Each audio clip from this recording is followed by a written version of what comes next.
इराणनं इस्रायलवर मिसाईल डागलं, त्यावर इस्रायलनंही जोरदार प्रत्युत्तर दिलं आणि आता युद्ध पेटलंय। पण हे दोन देशांचं भांडण नाहीये।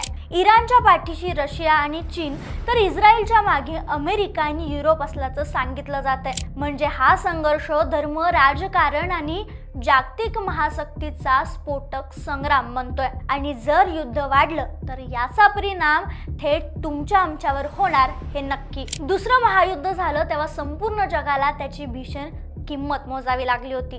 आता तिसऱ्या महायुद्धाचं सावट डोक्यावर आले। इराणच्या संभाव्य हल्ल्यामुळे इस्रायलचे पंतप्रधान नेतान्याहूंना गुप्त ठिकाणी हलवलं गेले। त्यांच्या विमानासोबत लढाऊ विमानं देखील होती। युद्ध रणांगणात लढलं जातंय, पण त्याचे परिणाम तुमच्या आमच्या घरात जाणवणार आहेत। महागाई, अस्थिरता हे सगळं आपल्या रोजच्या जगण्यात आता उतरणार आहे। तिसऱ्या महायुद्धाचा भडका उडणार का? आणि त्या क्षणी प्रश्न उरेल की हे सगळं आपल्याला परवडेल का?